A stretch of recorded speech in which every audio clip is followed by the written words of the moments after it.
हमारी संस्कृति, हमारे संस्कार सदा रहें हमारे साथ। सब्सक्राइब करें तिलक। मैं आपकी आज्ञा अनुसार कर्ण को अमोघ शक्ति के प्रयोग पर विवश करके आत्म बलिदान नहीं कर सका। कर्ण को अमोघ शक्ति से वंचित किए बिना अर्जुन काका की सुरक्षा कैसे होगी? और यदि काका सुरक्षित ना रहे तो पांडव जीतेंगे कैसे? पांडव अवश्य जीतेंगे, और वो भी तुम्हारे बलिदान के कारण जीतेंगे। श्री आश्चर्य की बात है, घटोत्कच कहीं दिखाई नहीं दे रहा। मैं आ गया हूं युवराज दुर्योधन, मैं आ गया हूं। सारथी, मेरा रथ दुर्योधन के पास ले चलो। युवराज दुर्योधन, आज तुम्हारा वध करके इस झगड़े की जड़ को उखाड़ कर फेंक दूंगा। इसे क्या हो गया है भांजे? ये तो हाथ धोकर तुम्हारे पीछे पड़ गया। अंगराज, ये तो युवराज की जान का दुश्मन हो रहा है। इसका किसी भी तरह से वध कीजिए अंगराज, किसी भी तरह से। दुर्योधन का अंत करने से पहले कोई भी मेरा वध नहीं कर सकता, अंगराज कर्ण भी नहीं। प्रभु, युद्ध भूमि पर मैंने आपकी आज्ञा का पालन ठीक ढंग से किया ना? हाँ घटोत्कच, तुमने तो कल्पना से भी कहीं अधिक अपने पराक्रम का प्रदर्शन किया है। कौरवों में खलबली मचाकर रख दी थी। मैं तुमसे प्रसन्न हूं। परंतु प्रभु, मैं प्रसन्न नहीं हूं। प्रसन्न नहीं हो? पर क्यों? मैं आपकी आज्ञा अनुसार कर्ण को अमोघ शक्ति के प्रयोग पर विवश करके आत्म बलिदान नहीं कर सका। कर्ण को अमोघ शक्ति से वंचित किए बिना अर्जुन काका की सुरक्षा कैसे होगी?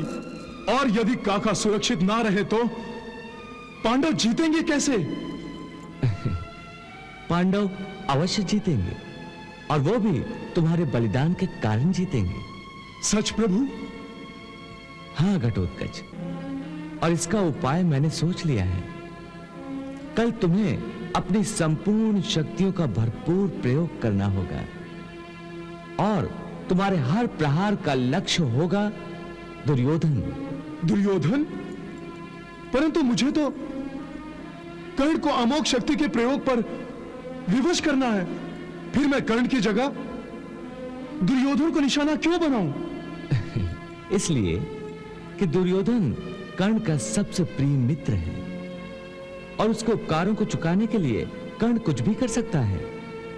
यदि दुर्योधन के प्राण संकट में पड़ जाएं, तो कर्ण अपने प्राणों को दांव पर लगा सकता है।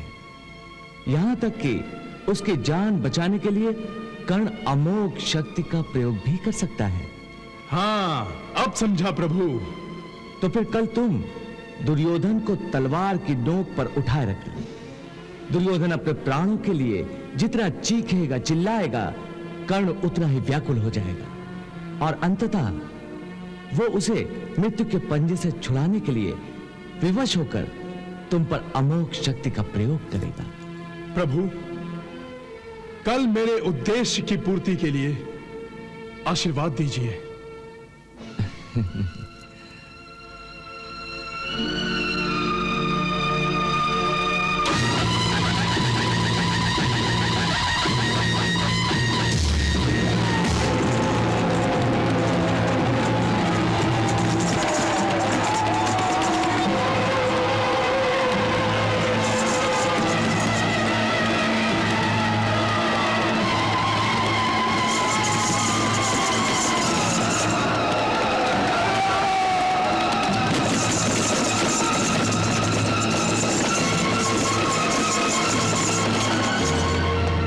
श्री आश्चर्य की बात है, घटोत्कच कहीं दिखाई नहीं दे रहा।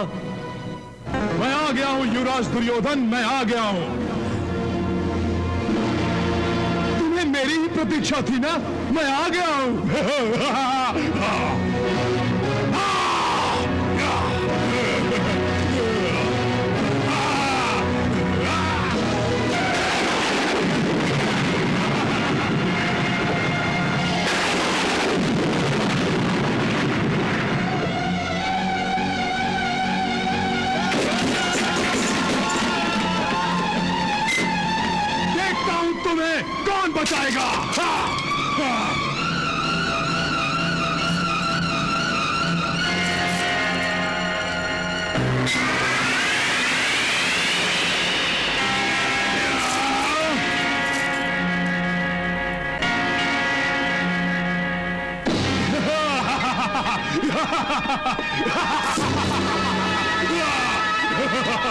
सारथी, मेरा रथ दुर्योधन के पास ले चलो।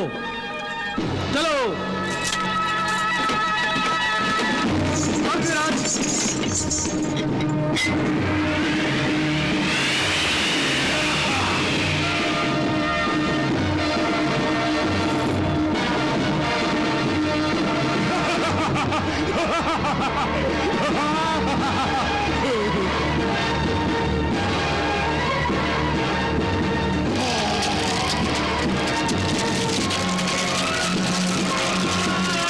युवराज दुर्योधन, आज तुम्हारा वध करके इस झगड़े की जड़ को उखाड़ कर फेंक दूंगा। इसे क्या हो गया है भांजे? ये तो हाथ धोकर तुम्हारे पीछे पड़ गया।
ये तो युवराज की जान का दुश्मन हो रहा है। इसका किसी भी तरह से वध कीजिए अंगराज, किसी भी तरह से। दुर्योधन का अंत करने से पहले कोई भी मेरा वध नहीं कर सकता, अंगराज कर्ण भी नहीं।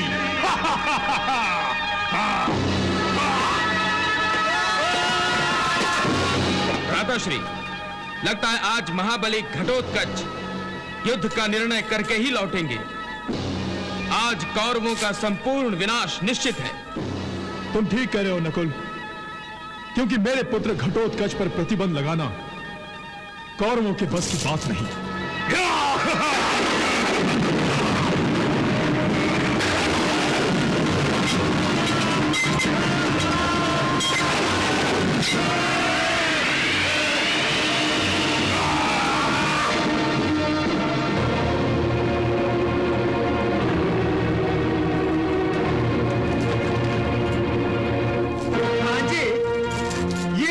अदृश्य होकर कहीं कोई घातक प्रहार न कर बैठे। मुझे तो इस अनिश्चितता के कारण डर लगने लगा है। आप जैसे महान योद्धा को डरने की क्या आवश्यकता है मामाश्री? मैं अपने लिए नहीं, युवराज दुर्योधन के लिए डर रहा हूँ, क्योंकि उस मायावी ने सीना ठोक कर कहा था कि वो युवराज दुर्योधन का वध कर देगा। उससे पहले मैं उसका वध कर दूंगा। आप निश्चिंत रहिए मामाश्री। कैसे निश्चिंत रहूं अंगराज कर्ण, कैसे निश्चिंत रहूं?